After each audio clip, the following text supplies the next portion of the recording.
guys, happy Thursday! Hey there, welcome back. Thanks for tuning in. Thanks for tuning in to this episode of Something to Talk About, week 9. Crazy. This is Jorie. This is Abby. And we are here to recap some awesome Southern news for y'all this week, and we're so glad you're joining us. Yeah, this is one of my favorite weeks so far with the stories we have. So oh yeah, lots of hyper Southern stories. Yeah. So, kick us off, Jorie. What is first up on the lineup? Well, the first story up on the lineup happens to involve one of my favorite movies of all time. Which is? Still Magnolias. A Southern classic. Yeah, how could you not love it? You got Dolly, you got Julia Roberts. You got Louisiana. Yeah, I mean, so. But it also includes one of my favorite princesses. And who is that? Princess Diana. Everyone's favorite who princess, we just really. love her. Yeah, yes. She's awesome. But Princess so the story is about how we did not know that Princess Diana actually attended the premiere of Still Magnolias in London in 1990. What a fun throwback. Isn't that awesome? I just think it's cool that she'd be interested in this type of movie. She's like, yeah, I want to know more about the South and Southern life. I'm going to go to the premiere. And she got to meet like a lot of the stars from the cast, like Sally Field. And yeah, so she was obviously with her husband at the time, Prince Charles. And they had a fantastic night. She wore this pretty red velvet dress. Oh, it was beautiful. Stunning dress. So, yeah, I just think that's so funny. I think it's so cool. And can you imagine just even trying to fathom what their conversations were about? Like Princess Di just talking about Louisiana. Yeah. Wow. With Olympia Dukakis.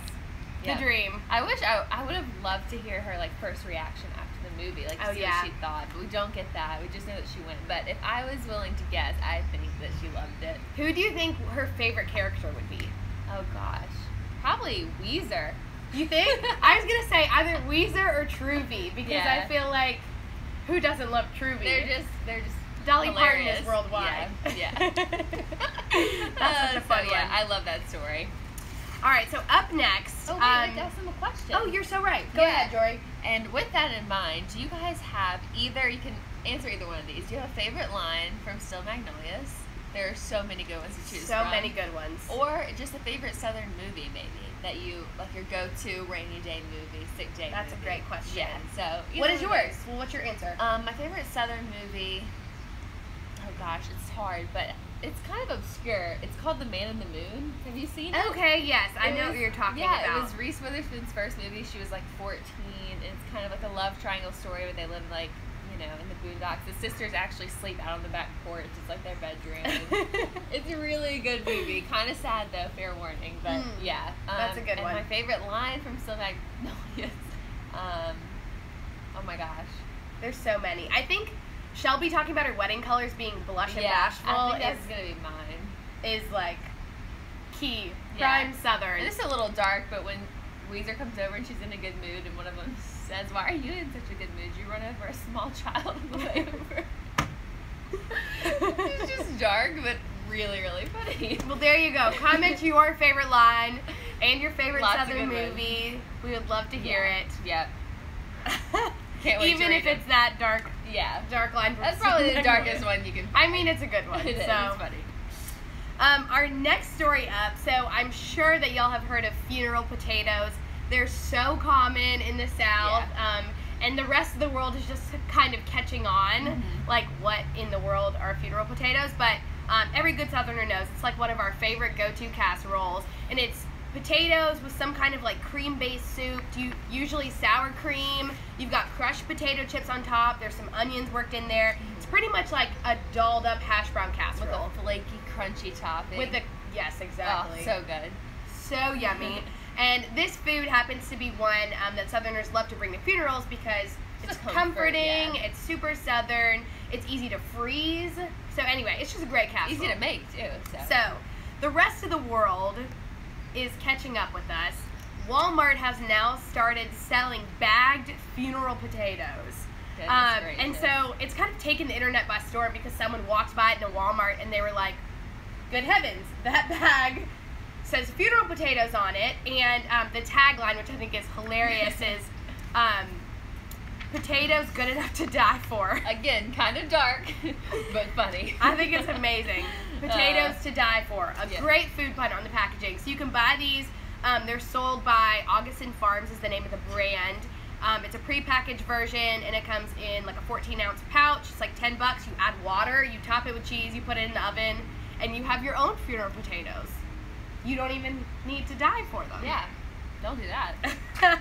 I think that's so great. So, next time you have a hankering and you don't happen to have time to make them from scratch, we won't fault you for trying out Walmart's funeral potatoes. Let us know if you've tried them. Yeah. We'd love to know how we they would are. love to know so that we can also buy them. Yes. I feel like my Louisiana upbringing is really helping me out with the stories. It really week. I had is. so many noise. Now I have a story about an 11-foot alligator being stuck in a swimming pool in Sarasota County, in Florida. Which is mind-blowing to me. Absolutely terrifying. There was this family went out into their backyard and saw an 11-foot alligator in their Can you pool, imagine? just swimming around, and the alligator actually broke through the screened-in porch to get, or not porch, the screened-in pool, to get to the pool. Crazy. He just really wanted. He was determined to go for a little dip. Wow. Yeah. So the family called the sheriff's office, and they called up an alligator wrangler. What are they called? An alligator trapper? Yes, and they got them out of there. But the sheriff's department said this is like nothing to freak out about. They actually have around 16,000 complaints about alligators every year, so they knew what they were doing. I think, the best part of this story is that everyone was just very calm about it. Like, there's a gator in the pool. They found out on a Friday night. They looked out. They saw the gator.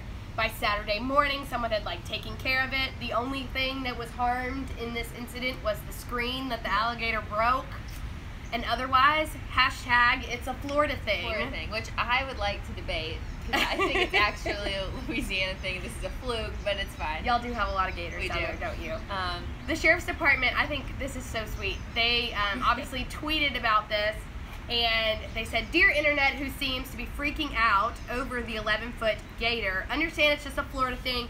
We wear bathing suits and flip-flops year-round. We buy sunscreen in bulk, and, well, we ride gators growing up."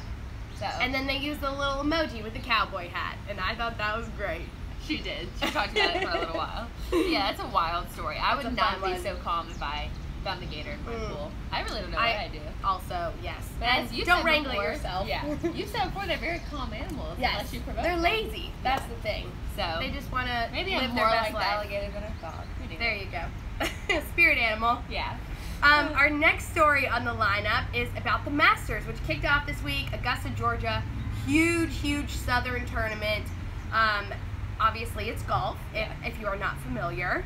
But yeah, Augusta, this draws thousands of people into Augusta, Georgia every year. And it is a very, it's a sport of decorum, if you will. Everyone has these very nice polo shirts on. Yeah. So, let me establish that. It's a very put-together sport, golf is. So, in fancy. Fancy. Exactly.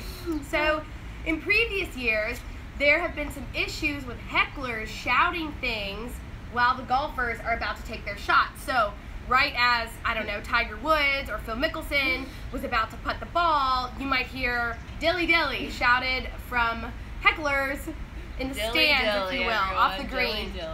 And so this year, the Masters actually put out a little thing saying they will not be tolerating rude behavior. And if you are shouting things, including forbidden phrases like dilly dilly, you may be escorted off the green. It will be prohibited. You'll be removed right away. There's also banned sayings like get in the hole, baba booey. So if you are rowdy, if you are shouting anything, you may be ejected from those grounds. And those tickets are not cheap. No, so not. I would definitely read watch the list your... and know what you can shout. Yeah, maybe just guard your mouth. Use those manners that Mama taught you. Absolutely. So well about. Goodness, that's hilarious. The fact that they need to come out with a banned list is for grown adults. Yeah. Could you imagine if that was like a rule in football or like? Oh heavens, we'd have an uprising. Yeah, it wouldn't be good. Anyway.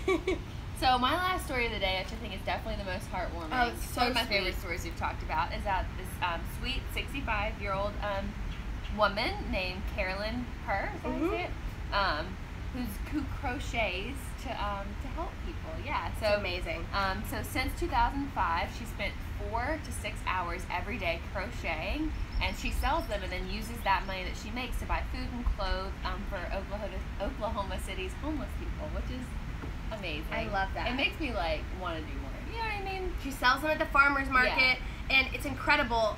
They actually distribute a lot of these things on Christmas Day to the homeless, her and her husband, and some volunteers. Yeah. And $10,000 last Christmas.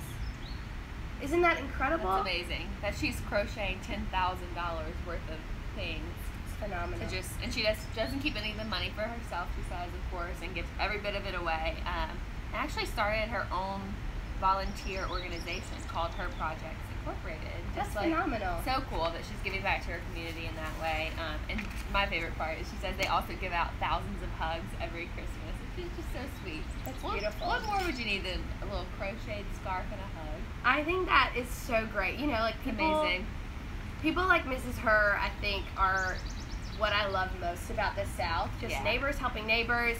And what you were saying about the hugs, like the reason she says that she gives out these hugs is because these people are starved for love, and she's restoring their dignity.